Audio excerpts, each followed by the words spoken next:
Hey friends, welcome to The Writer's Journey. I'm your host, Lauren Moore, and with me is the fantabulous Kayleen Williams. We're two authors on a journey to learn more with you, the audience, so thank you for joining us.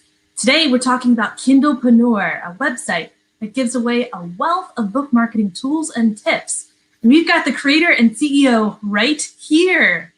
But our guest is not lightsaber dueling with little Jedi or sipping tea with princesses. He's testing new book marketing tactics and helping authors improve their book sales. He's the creator of Publisher Rocket, a software that helps authors see what's really going on in Kindle marketing and thus pick better keywords and categories to help them sell more books. He's worked with multiple New York Times bestselling authors like Ted Decker, Orson Scott Card, and Kevin J. Anderson, as well as top writers like Pat Flynn. To help all writers learn the art of book marketing, he created Kindlepreneur as a free resource for authors with the sole goal of giving you everything you need to take action and see results. Dave Chesson, welcome to the show. Thank you for having me. Thanks for coming on. We're really excited to. I've heard about Kindlepreneur for the past years, and you have so much going on your website that I've got lots of questions, and you are here to answer them all today. Love it. Yeah, sounds good. So before the show started, we were like, hey, what's going on? And kind of coronavirus has turned up everything. But cool thing about, writers and freelancers is our jobs on the internet, so things are mostly staying the same. So just for people to catch up with you, how have things been going with you? Not too bad. The kids are home. I had to bring my college daughter home, and that was kind of a bummer for her. So she's been doing her courses online. Otherwise, though, still writing away. It's kind of funny as a lot of people's lives have changed, and I just kind of keep doing the same. Just keep plugging away. That's right. That's right. I don't travel anywhere. I realize there's a word for people like me. It's called recluse. And right there with you, bud. Yep. So I'm just like, hey, okay. Stay home. Darn it. People are saying my life has really changed. I don't know. And I was like, oh, wow. When was the last time I got in the car? Huh. Okay. Sure. So yeah, that's kind of been the past months and months of my life. I was telling my sister the other day that for the past 2 years, I've had more family interaction now in the past couple months than in the past couple of years, just because everyone's going back to the basics. They're checking in on each other, they're checking in on what's really important and reorganizing priorities. And for a lot of us, that's writing, that's books, that's making sales, actually, selling our books. And you're here to help us with that. So thanks for sharing your time with the audience. You bet. All right. So a lot of us, we've heard about Kindlepreneur before, but we might not know exactly what it is or what y'all do. Dave, do you mind just kind of sharing what Kindlepreneur is? Sure. Well, I originally created it to be an advanced book marketing website. Really, it's to help people who are great writers, but just struggling to figure out how to get their books in front of shoppers on Amazon, get their foot in the door with publishers, and just understand the entire digital age and how it's playing into new age marketing. And so my goal is that every article that I ever write, the purpose is you read it, you learn, you can turn around, take action, and see results. That's kind of my formula. And if I don't feel like there's something that you can really benefit from this, or that it's not one of those where it gives you enough details to be able to turn around and do something, then it doesn't get published. Yeah. So you work with authors. A lot of them are experts, and a lot of them have been writing for years and for decades. But many of us, we're quite new at it. So for an author who's coming to your website for the first time, they don't have a lot of book sales, or maybe they haven't even published yet, where would you recommend they start? Yeah, actually, right on the nav bar, I've got a button called Start Here. And that was designed because one of the biggest problems people run into, especially when they start looking at how to market their book, is where do I begin? What do I do? And you can find yourself going down a rabbit hole, reading all sorts of things and never getting the big picture. So what I did was I created this page, and honestly, it's like a digital table of content to all the right information. In truth, if you were to read each one of the articles, and some of them are articles, some of them are videos, and they're not all mine. Sometimes I found that somebody did better than me, and I'm like, you know what, that's better. So you'll find links that go to other people's websites. Don't freak out when you click and it goes somewhere. But that is like the almighty master book marketing book, if I ever wrote one, it would just be that right there. So save yourself money, go there. You can even choose where you're at in your journey because I broke it up into phases. Click, read and apply, and you're set. Do you want me to share my screen? Because I have it pulled up. Yes, please. Hang on a momento. So while she does that, what is one of the first things that a new author should be looking at doing before their first book launch? Yeah, well, the truth of the matter is the day you decide you want to write a book is the day you actually start marketing it. And you'll see kind of through this layout on this page is that there are things you can do right now that make your book launch so much easier. A lot of problems is authors put their head down, they write their book, and then when they look up, they immediately are saying to themselves, okay, now what? What do I do on the launch? And it's like, man, that should have been something that was a part of your writing process. So as you can see, when you go to the click here page that we've got pulled up, you'll see that there's 4 phases. There's the first phase, which is what you do before your book. And is it working? Is it? Where do you want me to click? Oh, just where the words are start here. Oh, there we go. Yep. That's it. So easy. Yeah. All right. And then, of course, so there's phase 1 before you write your book. And these are things I think every author should understand and learn before they start writing their book. Phase 2 is putting your book together. So this is creating your cover, choosing your title, your subtitle, writing your book description, all the things that come together to making a good book. Okay. Because let's face it, if you haven't done those things right, no matter how great your marketing skills, your ads, whatever it is you do, you're not going to see conversions. You're not going to see sales because people will, put the Heisman up and be like, whoa, let's stay away from that book. I really like a small little detail that you guys did on here to the left of, 1, 2, 3, 4, 5, the little icon. So if you want to listen to a podcast, you got a little microphone, you want to watch a video, you want to read a document, you know exactly what you're getting into by clicking that link. I like that. Awesome. Yeah, I kind of like to know too. And it also is one way to understand that this isn't just a giant Rolodex of articles, but like there are times where it's best to have a video and see it in action. Sometimes it's a tool that makes life easier. And sometimes it's a podcast where you can hear 2 different opinions on something and when that is important. Like, for example, you can see number 12 there is, should you sell on Amazon only or go wide and sell on other markets? And brought on 2 authors. One was hardcore Kindle Unlimited. The other person was hardcore wide. And so that way you can make the right decision. So again, sometimes the medium's just better with one over the other. Moving on, we have phase 3. This is book launch. This is what you do when you're ready to launch your book. Now, hopefully you've been following the things in phase 1 and 2 because they help to prepare you better for this. This is something where you need to start a little bit in phase 1 and 2 as you go. But again, here are the things you can do on the moment you launch your book.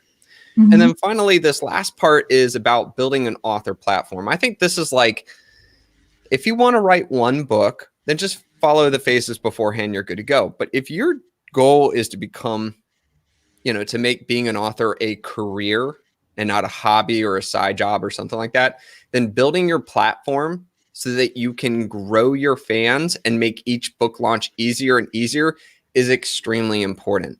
That comes down to collecting email, giving people an opportunity to get to know you better, giving the opportunity for people to read your content more. And so that starts with having certain things set up.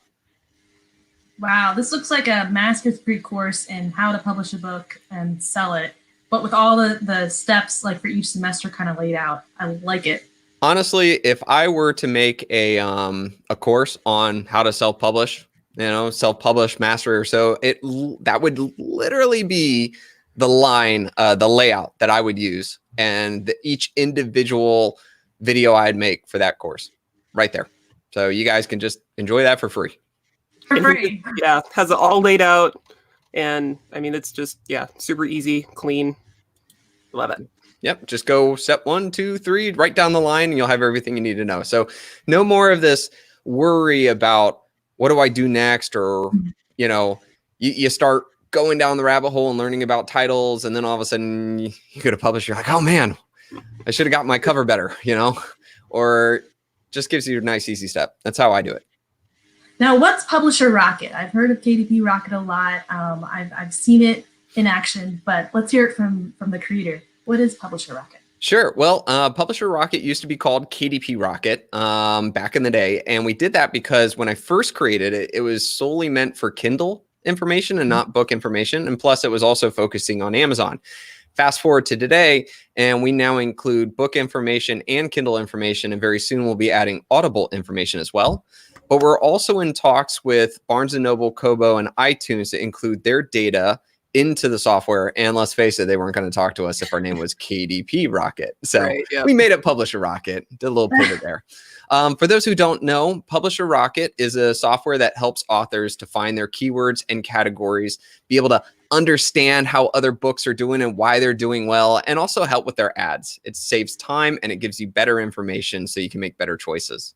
Yeah, when I was very first trying to do an Amazon ad a few years ago, I'm like, I can get up to how many keywords? 1,000? I got 3. I found KDP Rocket. Freaking, I was like, take my money. And boom, I had like 500 keywords. And I was like, yes! Did a little dance. It was awesome. Yeah, what we find is, and this is, I honestly wish Amazon ads would just let me say, I want to target these 3 keywords. I'm willing to pay more than enough money. I don't care. I can control this, right? And say, show me for just those 3. That's it. But it doesn't work that way. I go through the stuff. I've done a campaign where I targeted this keyword and I had like a little low cost. And then I later on, like 2 days later, targeted the same keyword with way more money. And the way more money one did not show, but the smaller one did. And it's like, why? It's for the same book. It's a bit, shall we say, agonizing. How they do it. And so the way they operate it makes us have to collect lots of keywords in lots of campaigns and to refresh and change things over time. It's like you got to kind of crank. Well, if you're manually finding that keyword, typing it in or copying and pasting it off as something else, that's hours a week. And so that's one of the things I love about running Rocket is that I'm publishing my own books. And most of the time, the way that these new features are happening is I'm getting sick and tired of something. And I'm like, boy, wouldn't it be nice? And I'm like, there it is. That's what we need to do. Hey, programmers, let's make this happen. So for those of us who are new, what are keywords and why do authors really need to pay attention to them? Sure. Well, keywords, are to the authors, when I say the word keyword, they think of the 7 keyword boxes that you need to fill in when you're publishing your book. And we put those words in there because we're helping Amazon to try to figure out when and where they should show our book in search results. So like when shoppers go in and they type something, hey, Amazon, show my book when they do that. But the real way to look at keywords, and I think in a healthy way and not a scammy or whatever way, is that keywords are really just the words your shoppers, your perfect shopper and reader types into Amazon when they're looking for their kind of book. When you just shift your mind just a bit and you think of it that way, instead of some way to, convince Amazon of something, you can make better decisions. Okay. If you know that your shoppers are looking for your kind of book with this phrase, you can make sure that that's personified in your cover, that you can make sure that you are angling your book description so that you're connecting with these people. All of those things go together to make a much better experience on Amazon. It's just one of those things where, okay, you might have written your book about going back to school to get your MBA, but, writing or targeting a keyword like going back to school to get your GED is just not going to help. Right. Like they're just, it might look good and maybe you can think to yourself that would be a good connection, but let's face it, your cover does not personify that. Your cover is showing a middle-aged man in a business suit or something like that. Whereas, maybe going back to GED is something else. The point though is that we can use that knowledge of how our target market is looking for books, and we can make our entire book a better connection for them. And therefore you'll have better conversions and sales. So you got to think like, who's going to be looking for my book? And then what are they typing in? And then as an author, that can be really a hard way to think, like to get into that mindset.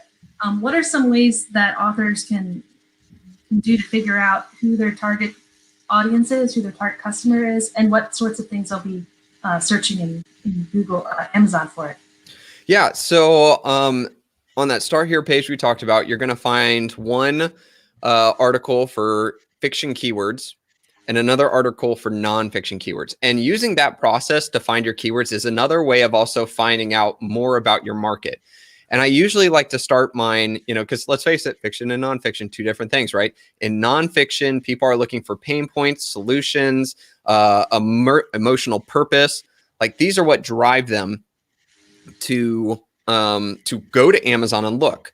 They're trying to learn something. They're trying to gain something. When it comes to fiction, on the other hand, they're not looking for that. They're describing the kind of story they want. Mm-hmm. And so they use phrases that are like time periods and settings, main character roles, types and specialties, catalysts or stories, story tone, flavor of genre, so like, are we talking like wholesome romance? Or are we talking about hot and steamy? Like where in this range are we? Like they're using these terms to make sure that Amazon shows them the book they want. A wholesome Christian romance reader does not want to get hot and steamy stuff. So that person will put in certain terms to try to cull out the kind of books they don't want. We find that, literature RPG fans are going to type in lit RPG game lit, female protagonist or female hero. Write just those 4 words describes exactly the kind of book they're looking for. And so if we understand that, then we know that we should probably have a cover that is showing our female protagonist fighting. And how do we make it look game lit so they understand it's not just a regular old, lit RPG book or just a regular old fantasy book? Like these help us in design. One thing I recommend to authors is that when they do have their target keywords, when they know what phrases people are using when they're finding their book, I highly recommend that they send that to their book cover designer.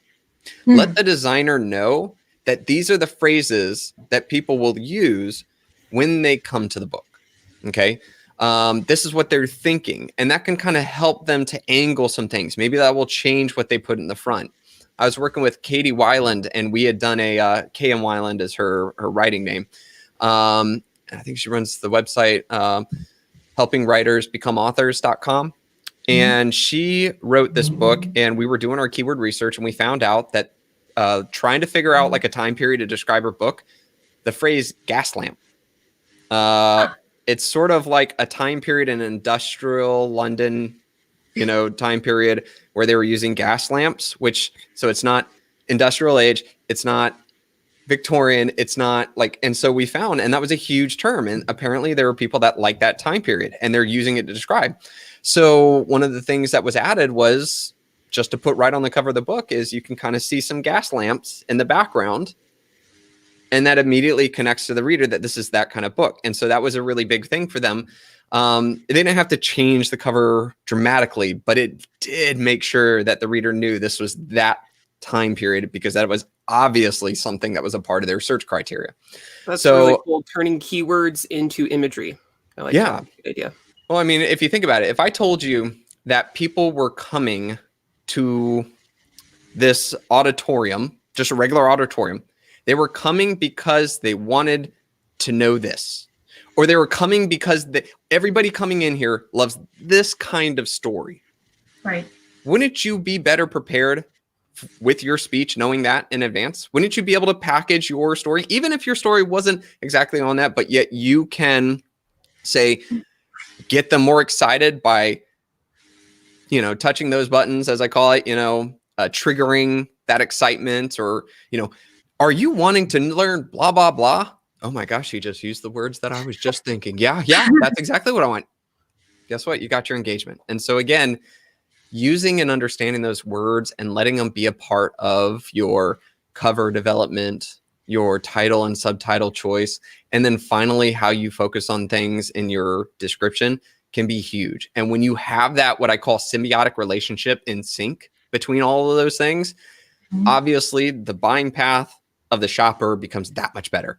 The person types this in, they see your cover that represents that, your title, subtitle, reaffirms that this is it, and then they get to your book description and you're nailing it right on the points they want, the kind of story they want, or the benefits they want to gain. It's all right there and it's clear, and you will see more people convert into buyers than just clicking the back button and shopping on and looking for what else is making them feel like it's the better choice.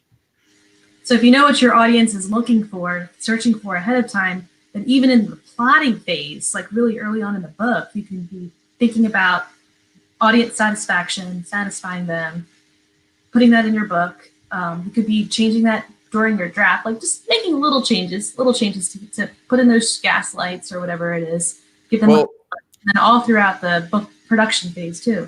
Yeah, well, and even here's a good example. I was working with an author who was writing a book at the time on how to sell art.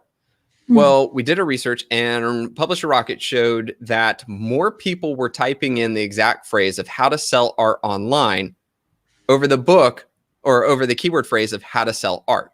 That means more people were going to add extra words than less words because they really wanted to know the online component. Here was the shocking thing for that author. She hadn't even thought of online aspects. She was just thinking traditional. Now, I tell you, if she'd published that book on how to sell art, and she hadn't even touched online, do you think she would have served her readers best? Even more so, do you think that the readers would have been forgiving in their reviews? She would have missed a whole demographic and a whole wide open plane of potential.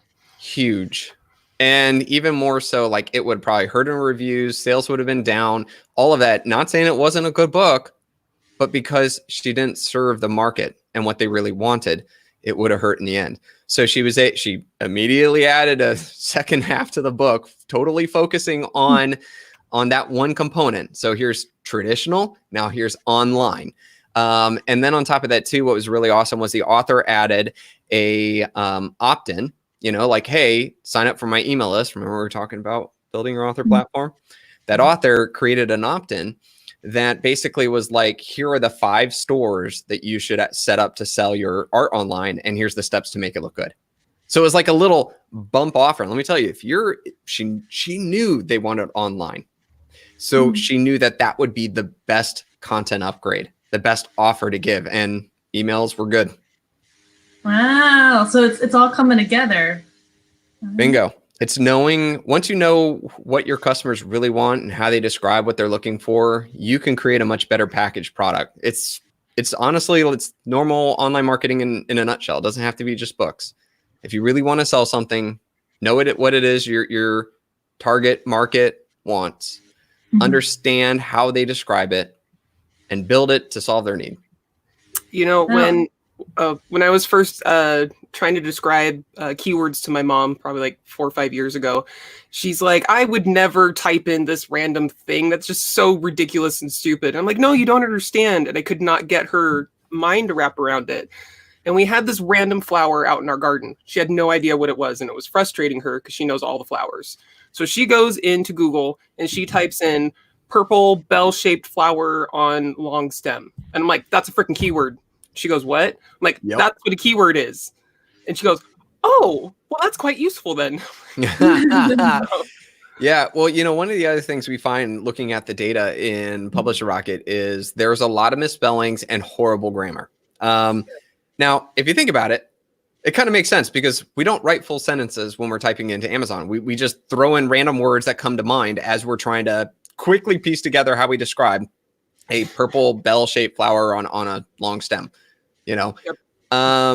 And I would say it's even more so on Amazon than it is Google. The thing about it is that, like, it's when I tell people that, they're like, no, I'd never do that. Are you kidding me? I'm like, come on. Another thing that we find too is that somebody will type in a search term. Okay. They'll start off with something and then they'll look at the results and be like, nope, that's not what I want. Most of the time they don't delete the entire thing. They just add another word because they realize, oh, you showed me all these. So they may start with like, we'll say like, what is it? Modern billionaire romance. And then all of a sudden they see a huge list of guys without their shirts, they're buttoned up with their, and they're like, oh, no. Okay. It doesn't change the story because it's true, but now they need a qualifier, something to help cull out the type of book they just saw. And so all of a sudden you'll see a word that's wholesome. So you'll find these keywords that are like, again, billionaire romance and then wholesome. Or one of the ones that I love that I've used as an example in the past was Victorian second chance romance with baby.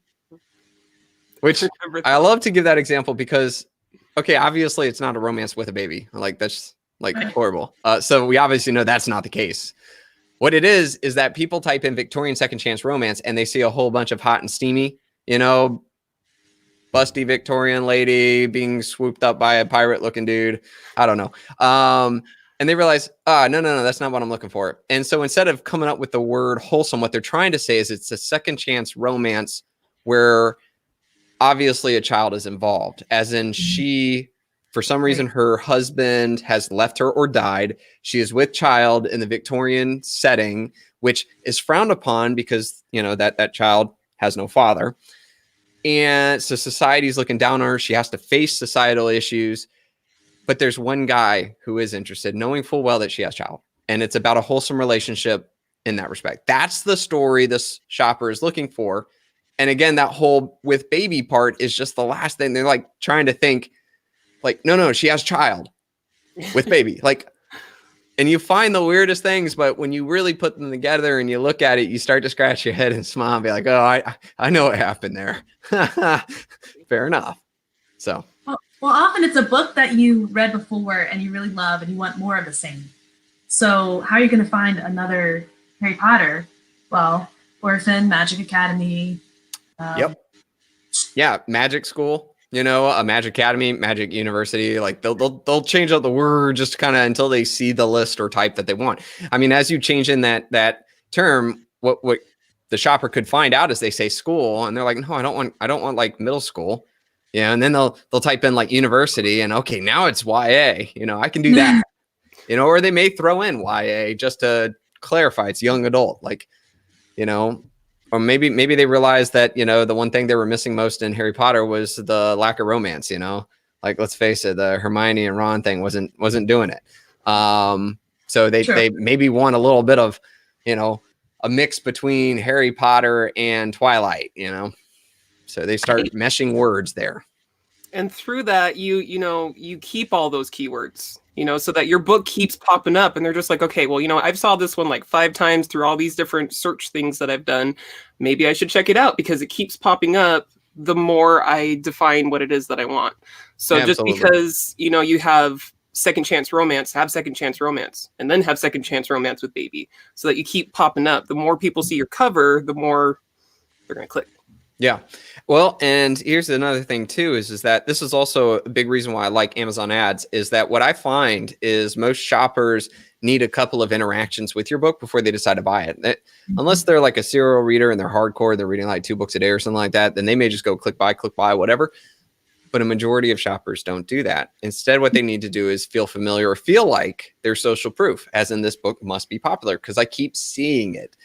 Advertisement's a great way for that. Some of the things, I have a whole list of ways that Amazon ads actually help, but they're not reported in your dashboard. And one of those things is people constantly seeing your book. Every time I keep typing for lit RPG game lit and I keep seeing this book show up for me, well, it must be a good lit RPG game lit because it's there. And Amazon must think it's for me because they keep showing it to me. Might as well give it a little more thought this time. Click on it. And let's see if that book description can sell me. That is true. I feel the same way. Now, I'm really curious about trends and changes you've seen in 2020.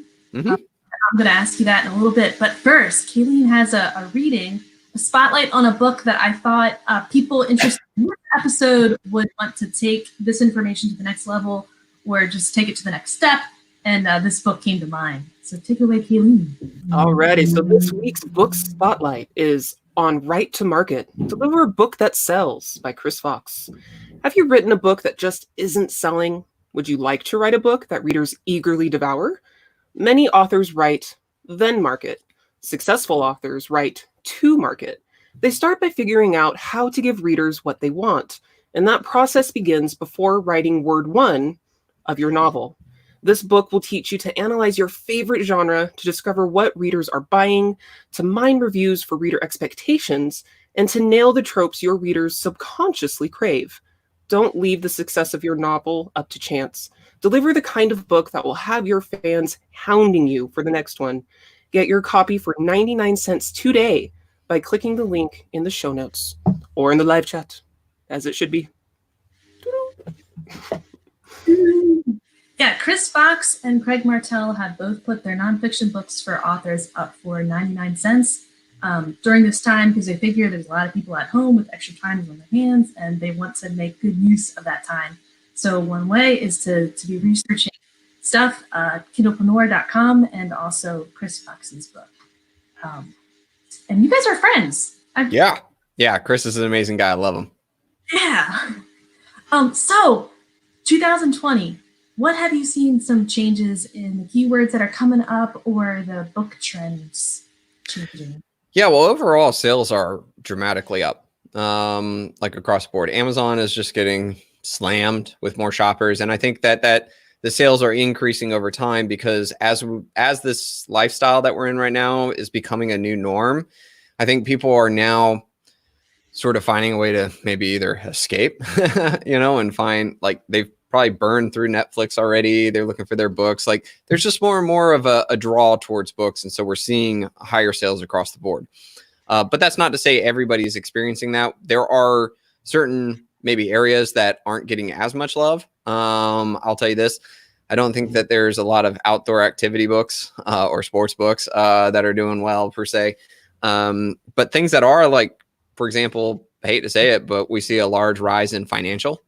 People are really looking at financial, whether it's, loans or debts or preparing for a recession. That one's pretty huge right now. Stock market, economics books, those are all increasing dramatically. Anything that talks about health and wellness has been increasing dramatically. With regards to fiction, I mean, they're all just going up because people are just looking for entertainment. Is one genre better than another? I don't know. I wouldn't say that. I think it's just there are more people, like, if they were fans of romance or whatever, they're going to turn to the romance because they want to escape. I see post-apocalyptic. Yeah, post-apocalyptic. If there is a genre that's probably doing well, way more so than the others, I would feel like disease post-apocalyptic is probably going to be big. And notice that I quantified what type of post-apocalyptic. So our writer there, use that in your keywords because people really care. Like, a zombie post-apocalyptic is a completely different book than a weather post-apocalyptic or a religious or biblical post-apocalyptic. There are all these different things. And yes, I know zombies are technically a disease, but that's not how the shopper thinks. It's all about the reader and their mind think tank. Exactly. How do they quantify it? And okay, we now know that it's a zombie post-apocalyptic. Got it. But what else? There's even more ways to describe that. And so just going to use that as an example, but great point that person brought up. Sorry I missed the name. William. There we go. So for all you post-apoc out there worried, keep writing, keep pushing your books, make it even worse for the character, because that's what we do. Yeah. Isn't like one of the most watched movies right now, Outbreak or something, which came out like 15, 20 years ago. Yeah. I was wondering about this. Would people want to have a book that plays on their fears, exacerbates them, like post-apoc might do that? Or would they want to escape to something completely different? But I'm reading Commune right now by Josh Gayu, and it starts out with a situation very similar where a lot of the population is wiped out by a very similar disease. That's kind of chapter 1. But the rest of the book just takes it so much farther, and it's been a fun escape from reality, even though it keeps on touching onto the reality we're all living in right now. See, that's exactly, why we write, why people read. There's always touches of truth. There's always little emblems of what could be, and then they take it beyond. I have that went down the rabbit hole. Sorry. My attention and my focus on books has really dropped down.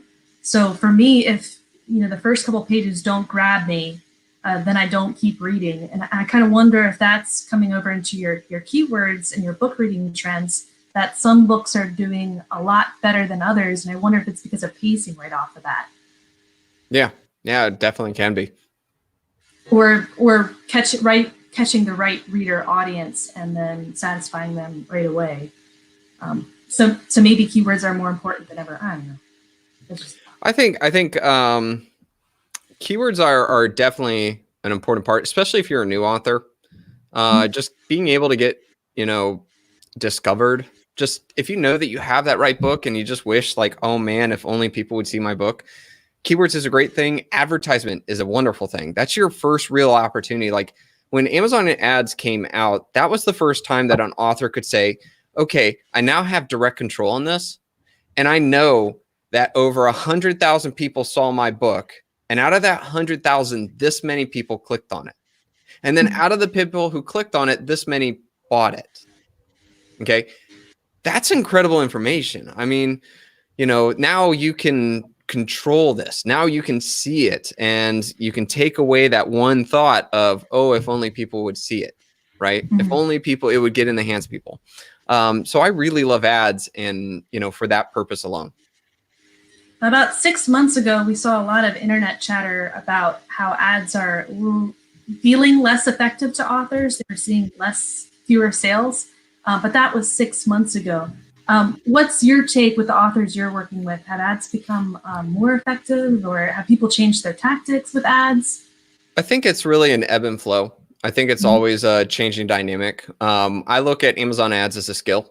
I think, it takes time, it takes knowledge plus experience. And when you have that, you gain intuition. When you gain intuition, you just make quicker choices, better choices in respect. But what I do see a lot is I'll see a lot of new authors come in and they dip their toe in the pool and then they're like, whoa, it's cold, and they they don't just jump in. Those that jump in and like, you know what, I'm just going to keep thrashing until I warm up. And then they enjoy the pool. I think that's one of the big factors in there. Another thing is Amazon's always changing everything. Now remember this, it's in Amazon's best interest to get it right and to make it that people are profiting because it's such a big part of their revenue source. So I have faith that Amazon's going to figure some things out. They're going to change things and they're going to watch and they're going to improve as they go. So what I see a lot of times is that I do see Amazon improving things. I sometimes see them try something and it doesn't work. Like they did with the product display ads back in the day. And they got rid of those. I don't think the lock screen ads are much better though. I kind of find them to be a complete waste. I got a whole thought process in that one. I just don't recommend them. But they tried, maybe it's something they'll offer and maybe people will do it. But here's another thing too, though. At times, there's probably more competitors than there aren't. Like Christmas time, really hard. Some people were like, this is amazing. Well, okay, you wrote a Christmas book, like good for you, But a lot of times more people are involved because it's Thanksgiving, it's Christmas, so there is a seasonal component. The other thing too is that when Amazon unveiled something new, there was a whole bum rush of more authors out there. So like I said, I see it ebb and flow because then all of a sudden everybody hears, it's not that effective. And then people drop out and all of a sudden there's less competition. So all those things go into it. I think it's too many dynamics to kind of pinpoint and say at one point it's good or bad. And like I said, even at the time where I saw the peak amount of people saying that, oh, it's too hard now, there were still authors, new authors, fiction authors, nonfiction authors that were still being like, wow, this is great. It's really helped. So I think you're going to hear chatter, and I think there's just too many dynamics to pinpoint. But I bank on the long term in that I know Amazon's going to continuously work on it, improve it, and make it better. And that really comes back to like your website and publisher Rocket. You don't just create your list of keywords. You don't just make that one book cover or have that one book description. You see how well it works, and then okay, let's add a few more keywords and see maybe if these ones are a little stronger. It's like, okay, well, there's not, you wait a few weeks, you wait a month, see how it's working. It's not just going to happen instantly. And you're like, okay, well, maybe the description, change up the description. Amazon's doing the same thing. They're like, okay, we're getting a lot of good stuff here. If we add this one bit, maybe it'll be better. And it's either going to make it worse or it's going to make it better. If it makes it worse, now they have to backtrack and we have to work through that. So yeah, like you're saying, jump in the water, keep thrashing, and figure out what works for your genre, your book. Yeah. Mhm. And one of the things you can use Amazon ads for is trying to figure out where a problem might lie in your book. So for example, say you set up your Amazon ads and Amazon comes back and says, hey, 500,000 people saw your book cover and 2 people clicked. There's a problem. Like, I think we found it. I think that even if you pay for more advertisement, or you get people to email about your book, obviously people are not interested because your cover is detracting from their shopping experience, or it's just not sticking out, or something's wrong, or maybe it's giving off the wrong vibe. And then I hear a lot of authors say, but my friends or the author community really thinks it's great. And I'm like, but the shoppers the numbers are right there. The shoppers just aren't engaged. They don't know who you are. They don't know anything about you. They don't know anything about your book. What they saw is they typed something in, your book cover is showing to them. They didn't care. The next part of that too is that you could say, okay, well, I got all these people to see it. I got 100 clicks and I got 1 purchase. Just 1 person out of 100 decided to buy my book. They were at some point interested. They typed something into Amazon. They saw the book cover. It interested them enough to click it, and then they weren't sold. And that is a clear indication that your book description is not engaging enough. And I do find most of the time the problem lies in the book description. People either write it like a book report, giving way too many details, too much information, or it's just a ho-hum romp through the story. That was a good story. Yeah, exactly. Well, more so is like, I like to analyze movie trailers that have a narrator. Yes. And I really like to use that as an implication of like, hey, would this book description make for a good movie trailer? Like, Yeah. So then the main character met up with this girl and they fell in love. And however, though, she had a secret that she didn't tell him.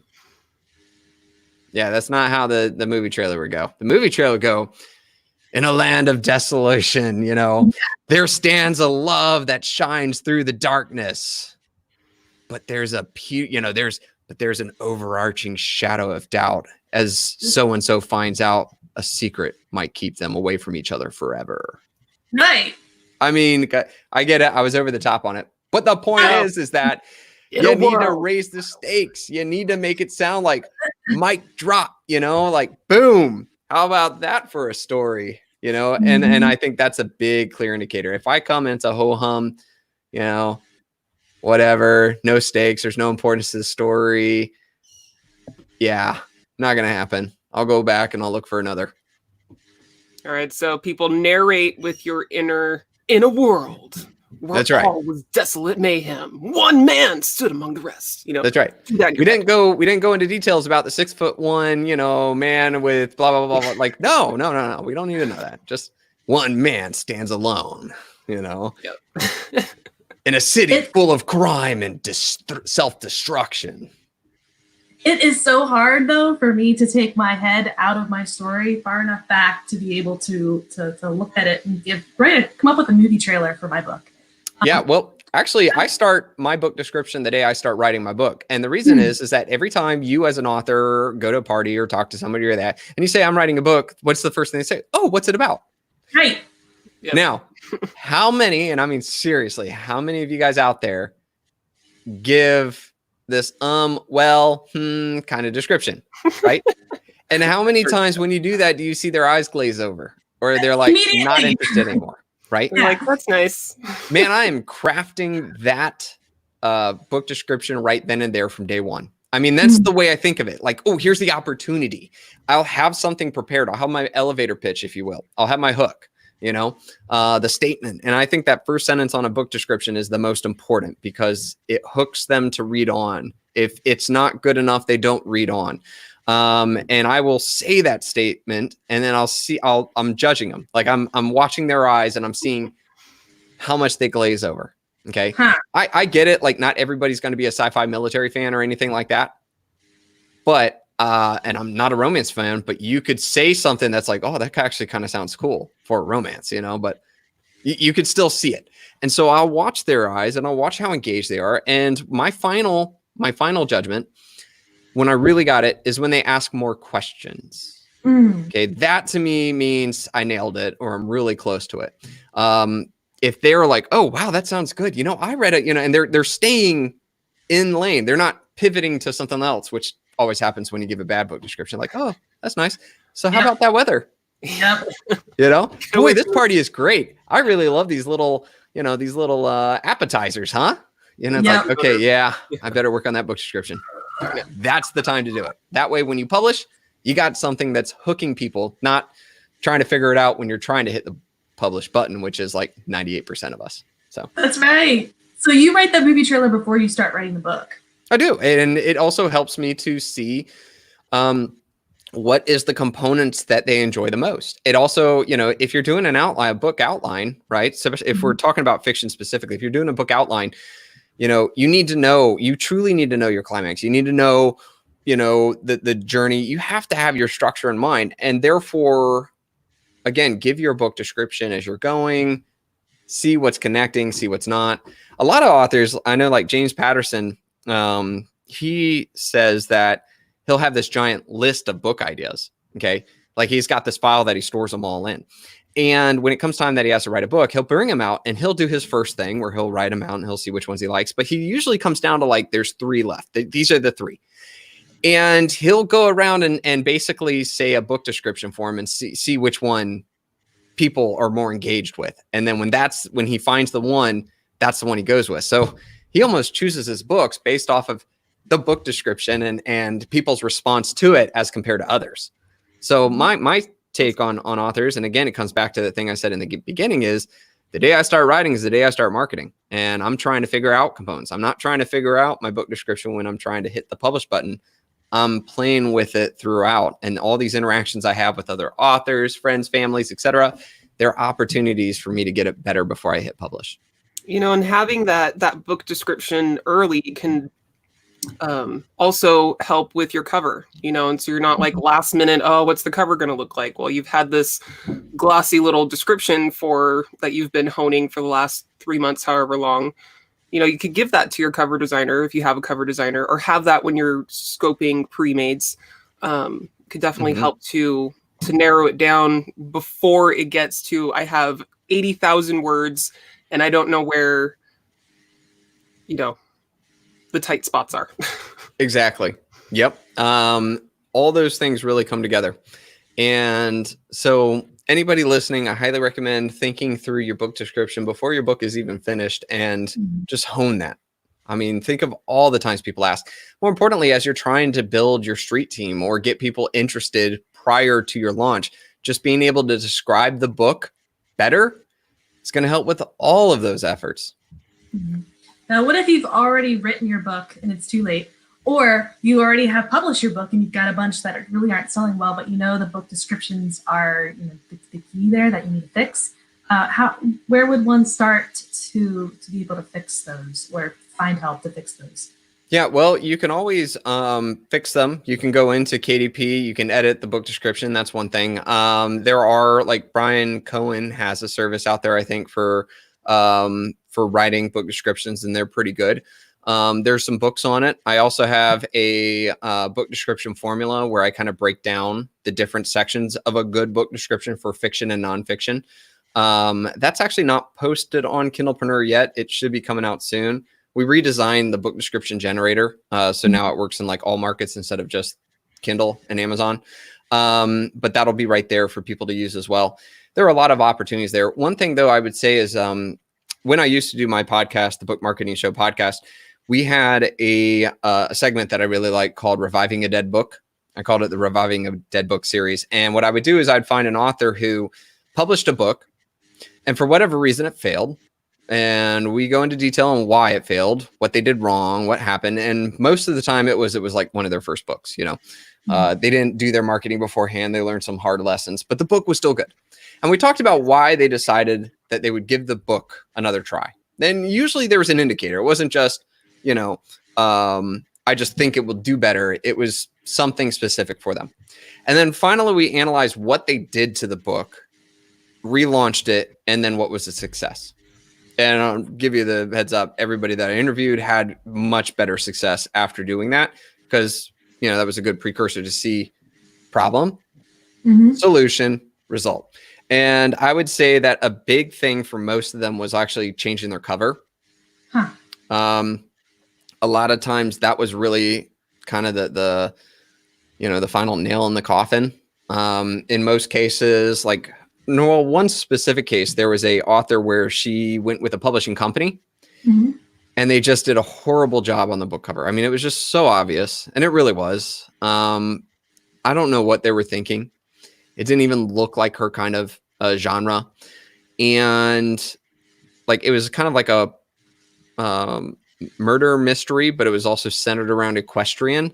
And I think that the publisher got in their mind that, what with the young adult, it looked like a young adult book cover from like 2012, 2011.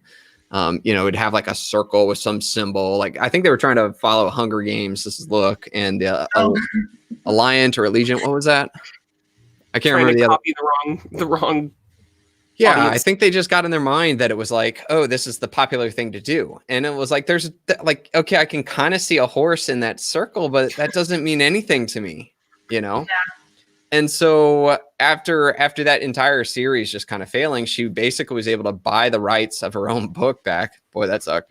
And then she was like, all right, we're going to get this cover better. And they, I think on that podcast page, you can see the before and after of the cover, and it's quite obvious that, yeah. And again, that's a key. And then after that, how do you kickstart it? Relaunching it, doing, Amazon ads, all these things were really big, and revitalizing it and improving it and making it where it went from a dud to bringing in a very, very good financial, success for a long period of time, not just a 1 month thing. Wow. That's very cool. Yep. Yeah. There was another one that we did too with somebody who, they actually worked for a publishing company, and they saw all these books that this publishing company had done, but the publishing company was always focusing on the new thing. So he threw the question to the publishing company. He's like, hey, can I take like some of your old books and, I don't know, let's tweak it. Let's improve it. Why even get a new book when we can bring an old book back and just refresh it for the digital age? They're like, oh, okay, sure. Give it a whirl. So he did. He changed the cover. It's an awesome looking cover. And I'm pretty sure I've been seeing that as a best-selling book for a long time on Amazon since, so. Now, I've heard a lot of indies talk about how publishing companies are maybe a little stuck in their ways and have been caught the trend on Amazon and haven't changed their tactics. Are you seeing publishers coming to you and wanting to know, like, what are these keywords? Tell me about keywords. Tell me about book marketing. We need to change things around here and sell more books. Is that becoming a thing? Yeah. So publishers are getting more and more on board. I think back in the day, they used to hate the whole digital age, like kind of, well, a lot of the ones I've worked with kind of were like traditional publishing and marketing has always been our thing.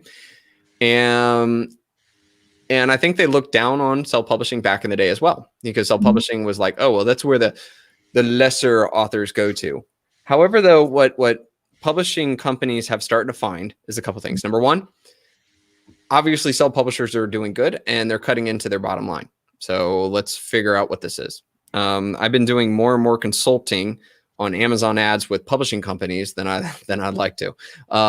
But we keep getting contacted, more and more purchasing Rocket and using it like crazy, which keeps making me think I need to create like a publishing version or something, because they're killing me.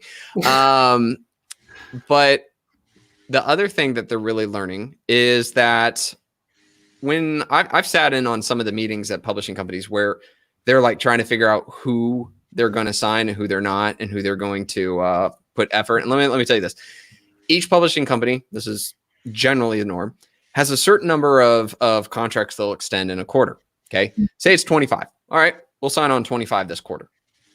However, though, they only really have the funds or the resources to promote 2 of the 25.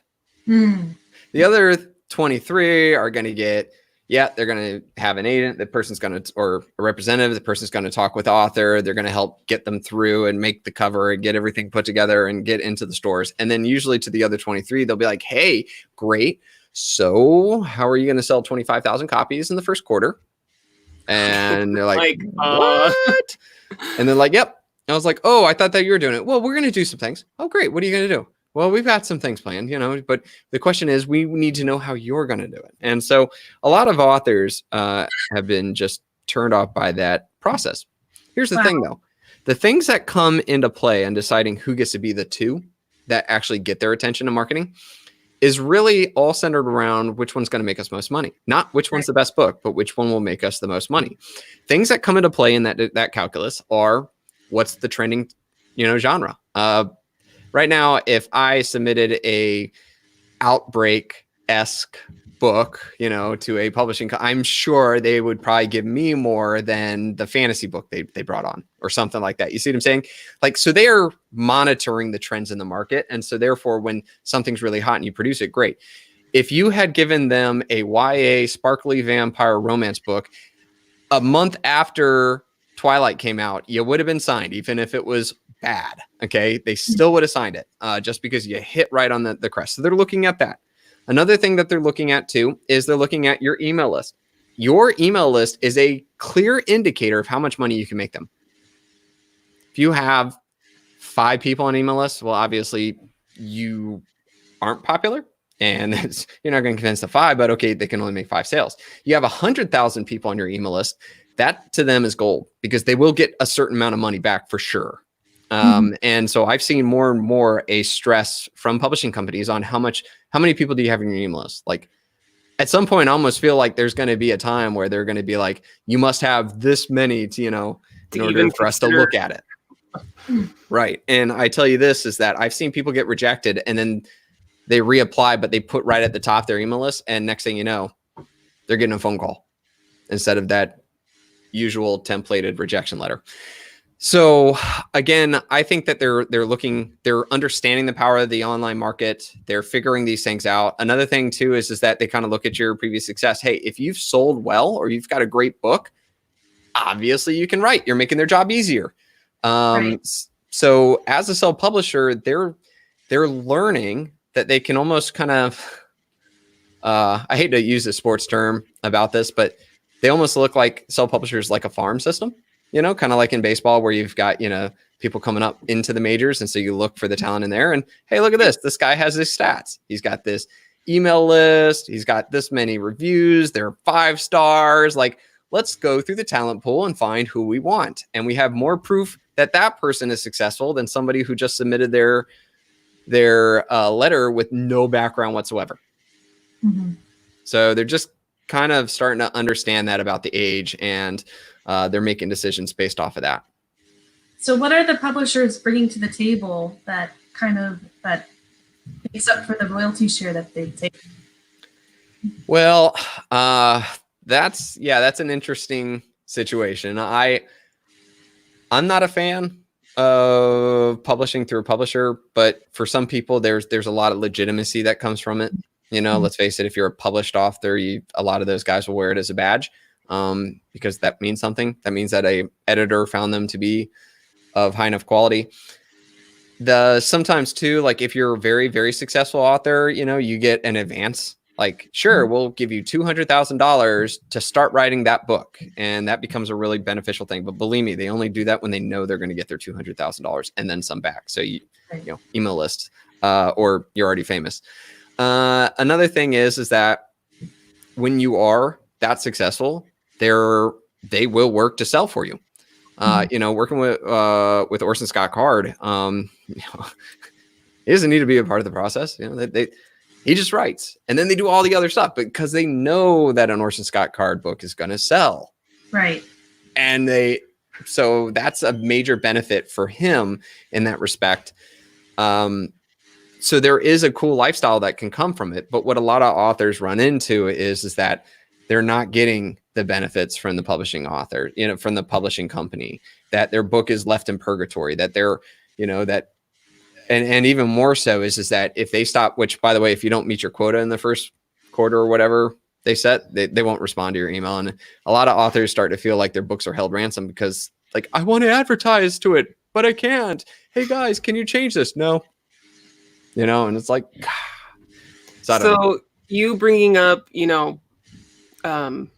you have so many fans. You have those rabid super fans. So we do have one audience question from Jeff Haskell.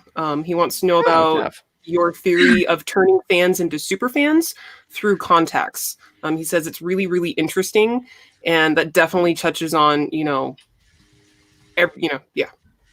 Go. Sure. Yeah, actually, I think I told Jeff this at one of the conferences. So I have this belief that, people, if they read a book of yours, and they like your book, okay, it doesn't mean they're a fan of you yet. Matter of fact, they might not even remember your name. Okay. They like the story though. Instead, what I found is that in order for people to stop being a fan of your stories and be a fan of you, and by the way, when they're a fan of you, they want to read whatever you write because they like you as a writer. That takes a good 5 to 7 interactions, or what I call internet handshakes. Okay. That person needs to have read your story or interacted with you in a very positive way 5 times to 7 times before they finally say, hey, you know what? That Lauren writer, she's pretty awesome. Man, yeah, she's coming out with the next book. Sure, I'll just buy it. It takes that many times. And so this affects the way that we do things. And this is why I think it's so important that you collect email from the get-go. If I read your book, all right, say it's a sci-fi military book, and I love your book, and then I turn away and I go do something else, I forget about you. Yeah. And there's no way for you to reach out to me who loves your kind of book and remind me that it's available. Right. So when you collect the email, that now gives you an ability to remind them of who you are. But here's another thing too, and I have to leave pretty soon, but there is a tactic I call the Kobayashi Maru. And what I mean by this is that when you offer a content upgrade, when you offer to an author or to a reader, hey, sign up for my email list and you'll get this, do not make the mistake of just writing another story or a short story or some story you wrote in the past that has nothing to connect with it, right? Instead, what you need to do is write a prelude or a side story or an inside story to the story they just read because they care about that story. They want to know, right? So that's the big key. That's actually really good advice. I know you have to go, so I want to say thank you to you for joining us in this very early hour of the writer's journey. To everybody out there in the audience watching, thank you for joining us. If you're watching later, hit the subscribe button, ding the bell. We really want to get to 1,000 subscribers by the end of this year. And that's all we have for you. Thanks for joining us. And be sure to check us out next time for more reading, writing, everything in between, right here on Keystroke Medium's The Writer's Journey. Good night, guys.